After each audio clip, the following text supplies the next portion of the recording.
नमस्कार दोस्तों, नमः शिवाय। जीवन ज्योति चैनल में आप सभी का हार्दिक स्वागत है। उपस्थित हूँ एक नए विषय को लेकर। दोस्तों, यदि आप मेरे चैनल पर नए हैं तो प्लीज निवेदन है कि आप मेरे चैनल को अवश्य सब्सक्राइब कर लें, लाइक और शेयर भी करें, बेल आइकन को प्रेस करना बिल्कुल न भूलें। और यदि मेरा वीडियो पसंद आता है तो कमेंट के माध्यम से मुझे जरूर बताएं कि मेरा वीडियो आप सभी को कैसा लगा। दोस्तों, बढ़ती हूँ अपने विषय पर। आज बात करती हूँ पद्मा एकादशी या परिवर्तनी एकादशी की कथा। दोस्तों, इससे पहले इसके विषय में पूजन अर्चन के बारे में जानकारी को लेकर मेरा वीडियो आ चुका है, जिसका लिंक मैं डिस्क्रिप्शन बॉक्स में दे दूंगी। आप सभी जाकर चेकआउट कर सकते हैं। परंतु ये मान्यता है कि इस व्रत के दौरान कथा को सुनना अत्यंत ही अनिवार्य है और कथा को सुने बिना इस व्रत को पूर्ण नहीं माना जाता है। तो दोस्तों, ये वीडियो मेरा परिवर्तनी एकादशी या पद्मा एकादशी कहा जाता है उसे, इसकी कथा को लेकर है, जो कि बहुत ही महत्वपूर्ण है और सब पाप और कष्ट को दूर करने वाला है। तो आइए सुनते हैं इस कथा को। कथा प्रारंभ करती हूँ। युधिष्ठिर कहने लगे कि हे भगवान, भाद्रपद शुक्ल पक्ष की एकादशी का क्या नाम है? इसकी विधि तथा महात्म्य कृपा करके कहिए। तब भगवान श्री कृष्ण कहने लगे कि इस पुण्य, स्वर्ग और मोक्ष को देने वाली तथा सब पापों का नाश करने वाली उत्तम पद्मा एकादशी का महत्व मैं तुम्हें बताता हूँ। ध्यान पूर्वक सुनो।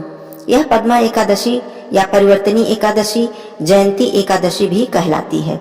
इसका पालन करने से वाजपेय यज्ञ का फल मिलता है।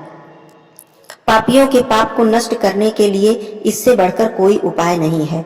जो मनुष्य इस एकादशी के दिन मेरी 52 रूप की पूजा करता है वह मोक्ष को प्राप्त करता है। जो कमल नयन भगवान का कमल से पूजन करता है वो अवश्य ही भगवान के समीप जाता है। जिसने भी इस व्रत का पालन किया उसने ब्रह्मा विष्णु सहित तीनों लोकों का पूजन किया। इस दिन भगवान विष्णु जी की शयन मुद्रा में परिवर्तन होता है, अर्थात वह करवट लेते हैं। इसीलिए इसका नाम परिवर्तनी एकादशी भी पड़ा।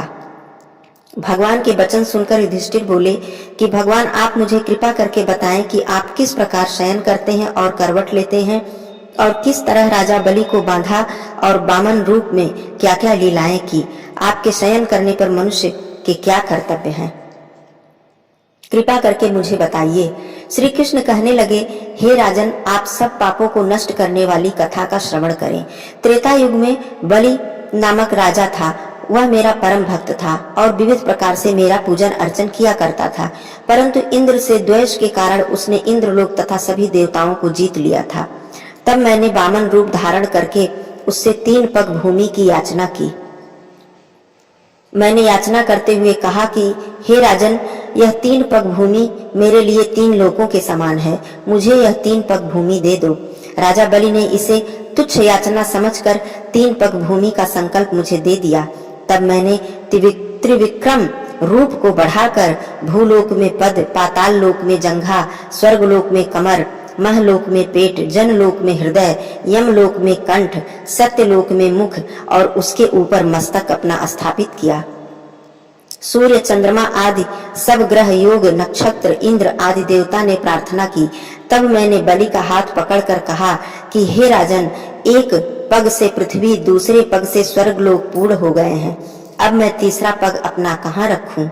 तब बलि ने अपना शीश झुका लिया और मैंने अपना पैर उसके मस्तक पर रख दिया, जिससे वह मेरा भक्त पाताल लोक को चला गया।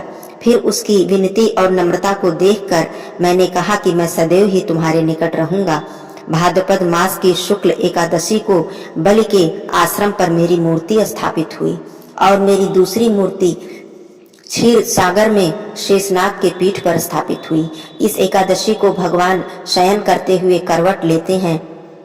इस दिन जो भगवान विष्णु जी का पूजन अर्चन करता है उसके समस्त अहंकार और पाप नष्ट हो जाते हैं। इस दिन तांबा, चांदी, दही, चावल का दान करना उचित माना गया है। रात्रि जागरण करना आवश्यक माना गया है।